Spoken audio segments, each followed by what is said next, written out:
cheating scandals always steal the spotlight when it comes to gossip about players. Take Ian Rush. His struggles at Juventus were completely overshadowed when news broke that he'd cheated on his wife of 18 years with a much younger woman. Back in 2002, Ian Rush found himself in the middle of a media storm when news broke about his affair with Carol Anthony, a much younger woman.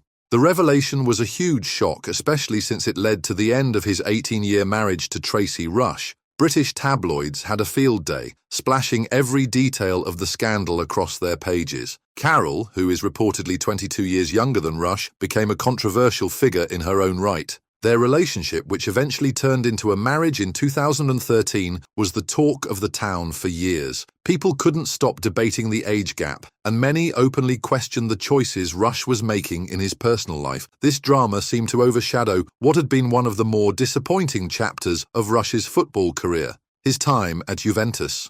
Back in 1986, when Rush made the move to the Italian giants, fans were buzzing with excitement. After all, he had been a goal-scoring machine at Liverpool, and expectations were sky-high. But things didn't quite go according to plan. Serie A was a whole different beast, with its ultra-defensive style of play, and Rush struggled to adapt. His goal-scoring stats weren't terrible, but they weren't anywhere near the explosive numbers he had put up in England. It didn't take long for critics to pounce. Some said he couldn't handle playing outside his comfort zone. Others whispered that his heart was never really in it. Whatever the case, after just one season, Rush was back at Liverpool, first on loan and then permanently. To many, it looked like a retreat, proof that he had failed to make it in Italy. But if you ask Rush, he sees it differently. He said in interviews that his time at Juventus taught him a lot and helped him grow as a player, even if it wasn't a fairy tale chapter in his career. But Liverpool really made him the man he is.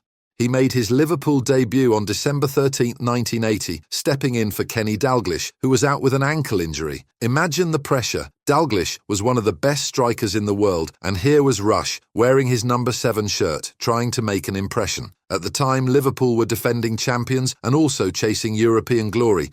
While they didn't win the league that year, they did clinch the European Cup and League Cup. Rush played a small but important role, starting in the League Cup final replay win over West Ham. In his first season, though, Rush mostly played for the reserves. It wasn't until the following year, on September 30, 1981, that he scored his first Liverpool goal during a European Cup tie against Ulan Palosira. His league breakthrough came soon after, with his first 2 league goals in a win over Leeds United and another in a Merseyside derby victory against Everton. By the end of the 1981-82 season, he was Liverpool's top scorer with 30 goals in 49 appearances. From there, Rush's career skyrocketed. He was unstoppable, winning the PFA Young Player of the Year in 1983 as Liverpool stormed to another league title and League Cup double. He scored an incredible 24 league goals that season, and his 4-goal performance in a 5-0 Merseyside derby win over Everton remains a post-war record. The 1983-84 season was even better. Rush netted 47 goals in 65 games, the highest tally by any professional player in Europe that year. Liverpool won the League Cup, and their 4th European Cup, with Rush scoring a crucial penalty in the shootout victory over AS Roma.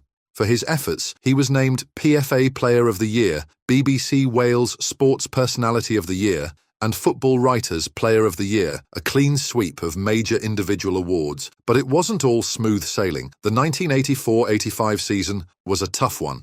Liverpool failed to win any trophies, and the year was overshadowed by the Heysel Stadium disaster during their European Cup final against Juventus, a tragedy that left 39 fans dead. Liverpool lost the match 1-0, and the fallout led to an indefinite ban on English clubs in European competitions, with Liverpool serving an extra year.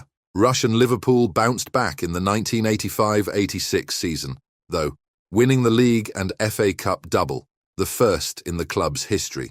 Rush scored twice in the FA Cup final, where Liverpool came from behind to beat Everton 3-1. His second goal was a beauty, latching onto a perfectly timed pass to slot it past the keeper and seal the victory.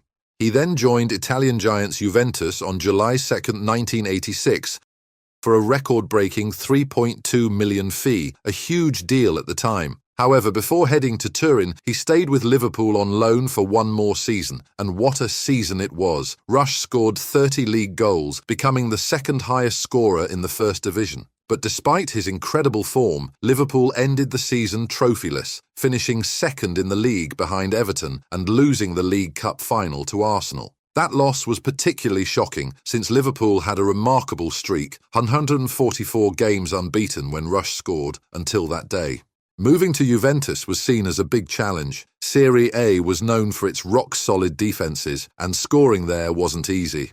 Rush found that out quickly, managing just 8 goals in 29 games. It didn't help that adapting to life in Italy was tough for him. There's a famous quote where Rush supposedly joked, "It's like living in a foreign country." He later clarified it was just a joke Kenny Dalglish had made up. While he admits he missed home at times, Rush has said his year in Turin was still an incredible life experience. After a single season in Italy, Rush returned to Liverpool in 1988 for $2.7 million, another record-breaking transfer, this time for an English club. His return wasn't seamless, though. Liverpool had already signed strikers John Aldridge and Peter Beardsley during his absence, and the team shifted to a new 4-3-3 system. There were concerns that Rush and Aldridge were too similar in style to play together. Initially, Aldridge was in red-hot form and kept Rush out of the starting 18th, but Rush wasn't done yet. He regained his stride and scored twice in the dramatic 1989 FA Cup final against Everton, sealing a thrilling 3-2 win for Liverpool.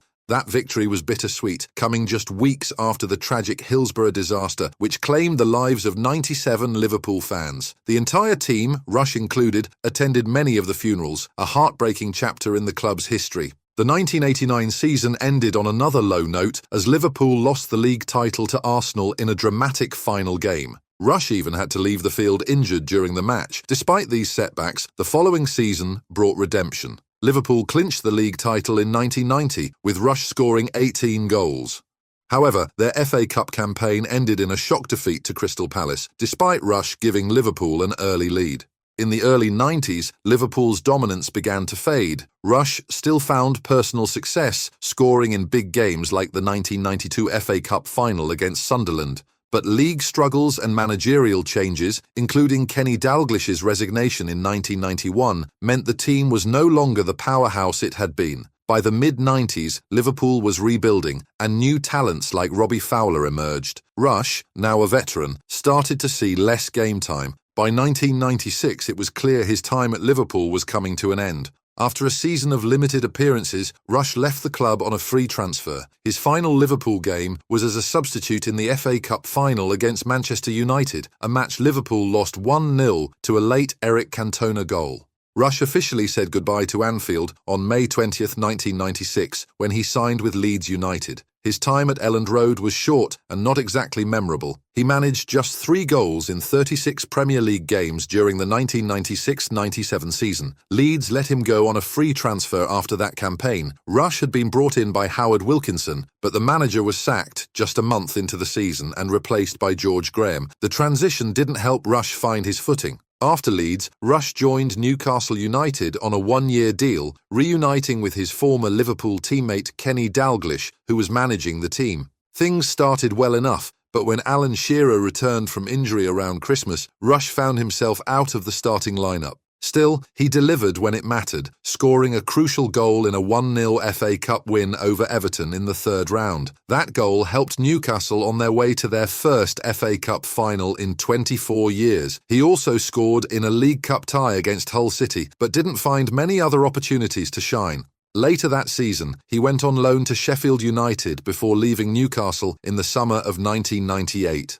Rush's next move brought him back to Wales, where he signed for Wrexham amid much fanfare. However, the excitement faded quickly. At 37, Rush wasn't the same player who terrorised defences in his prime. He failed to score in 17 starts for the Division 2 club and was eventually moved into a midfield role as the season wore on. After that disappointing stint, he made a brief and surprising comeback with Sydney Olympic in Australia, scoring once in 3 games before finally hanging up his boots in 2000 at the age of 38. Rush's international career with Wales spanned more than 15 years, beginning even before he was a regular starter for Liverpool. He made his debut on May 21, 1980, in a 1-0 loss to Scotland in Glasgow. Over the years, he earned 73 caps and scored 28 goals, becoming Wales's all-time leading scorer, a record that stood until 2018, when Gareth Bale surpassed it.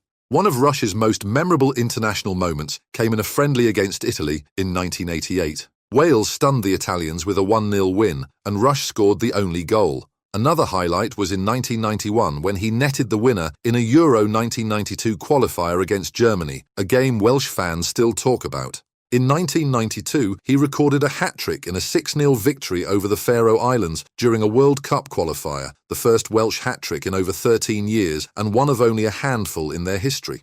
Despite these individual achievements, Wales never qualified for a major tournament during his career. After retiring, Rush remained connected to football. In 2003, he worked part-time as a strikers coach for Liverpool under Gerard Houllier, helping to develop the next generation of goal-scorers. But his big move came in August 2004 when he was appointed manager of Chester City, the first professional club he ever played for. At the time, Chester had just returned to the Football League and was struggling badly. Rush's managerial debut wasn't great, a 3-1 loss to Boston United, but things quickly improved. Chester went on a 2-month unbeaten run under his leadership and even reached the third round of the FA Cup. Critics, including his former Liverpool teammate Mark Lawrenson, had doubted his tactical abilities, but Rush seemed to be proving them wrong.